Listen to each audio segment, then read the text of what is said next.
வணக்கம். இந்த உலகில் நிம்மதியான ஒரு வாழ்க்கையை வாழ பணம் இன்றியமையாத ஒன்று. பொருள் எல்லாருக்கு இவ்வுலகம் இல்லை அப்படிங்கிறது தான் வள்ளுவரின் வாக்கு. வருமானம் குறைகிற போது தேவைக்கு கடன் வாங்குவது இயல்பு. ஆனால் அந்த கடன் வெறும் பொருளாதார சுமையாக மட்டும் இல்லாமல் மனதில் நிம்மதி இல்லாத சூழலையும் ஏற்படுத்திடக்கூடும். கடன் பட்டார் நெஞ்சம் போல் கலங்கினான் இலங்கை வேந்தன்னு ஒரு கூற்று உண்டு. கடன் பட்டுட்டா அதை அடைக்கும் வரைக்கும் யாருக்கும் நிம்மதி இருக்காது. ஒரு சிலர் கடன் வாங்கி கடன் அடைக்கிறது அப்படிங்கிற பழக்கத்திலேயே தொடர்ந்து இருப்பாங்க. இந்த மாதிரி செய்கிறதன் மூலமாக கடன் தவிர்க்க முடியாத சூழலில் சிக்கியது மாதிரி நம்ம ஆழ்த்திடும். கடன் பட்டு அதை அடைக்க முடியாமல் வருந்துறவங்களுக்கு ஒரு எளிய பரிகாரம் உண்டு. அதுவே மைத்ர முகூர்த்தம். அதை பற்றி தான் இந்த பதிவில் நம்ம பார்க்க போகிறோம். கடன் பிரச்சனையிலிருந்து விடுபடவும் செல்வ வளம் சேரவும் உகந்த மைத்ர முகூர்த்தம் இன்று ஜூலை 7ஆம் தேதி 2025 திங்கட்கிழமை மாலை 4:43 முதல் 6:54 வரைக்கும் வருது.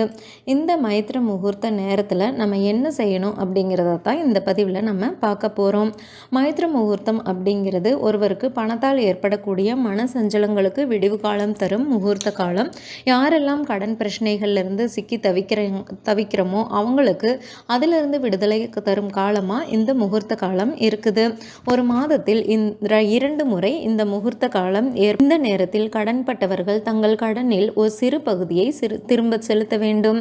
ஆனால் அது பல நேரங்களில் சாத்தியம் இல்லாமல் இருக்கும். இந்த நாளில் இந்த நேரத்தில் கையில் பணம் இருக்கணும்.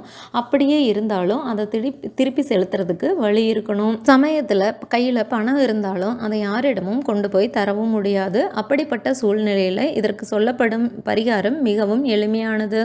உங்கள் கடன் எவ்வளவு பெரிய தொகையாக இருந்தாலும் கவலைப்பட வேண்டாம். உங்கள் கையில் இருக்கும் பணம் எதுவாக இருந்தாலும் அதில் ஒரு சிறு தொகையை எடுத்துக்கோங்க. அது 100 ரூபாயாக இருந்தாலும் சரி, 10 ரூபாயாக இருந்தாலும் சரி, அந்த பணத்தை ஒரு கவரில் வச்சு நீங்கள் யாருக்கு கடன் தர வேண்டுமோ அவரின் பெயரை அந்த கவரில் எழுதிடுங்க. வங்கி கடனாக இருந்தால் வங்கியின் பெயரை எழுதி அந்த கவரை சாமி படம், பூஜை அறை அல்லது நம்ம வழக்கமாக பணம் வைக்கிற இடத்துல வச்சிடணும்.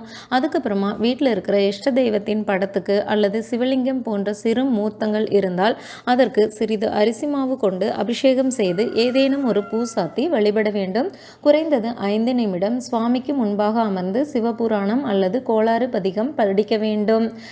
இந்த சமயத்தில் நம்ம தேவ ஸ்லோகத்தை பாடி ஆராதிக்கிறது நல்லது. அந்த மாதிரி செய்யும்போது நம்மோட விருப்பமும் வேண்டுதலும் செல்வ வளம் அதிகரிக்கிறதுக்கு இறைவன் அருள் புரிவார். அதனால் விரைவிலேயே உங்கள் கடன்கள் அடையும். நீங்கள் கடன் தொகையை திருப்பி செலுத்தும் போது எடுத்து வைத்த அந்த சிறு தொகையையும் சேர்த்து செலுத்த வேண்டும். இது உங்களின் விருப்பத்துக்கும் பிரயாசைக்கும் கிடைக்கும் ஆசீர்வாதம் அப்படிங்கிறத நம்ம கண்டிப்பாக தெரிஞ்சுக்கலாம்.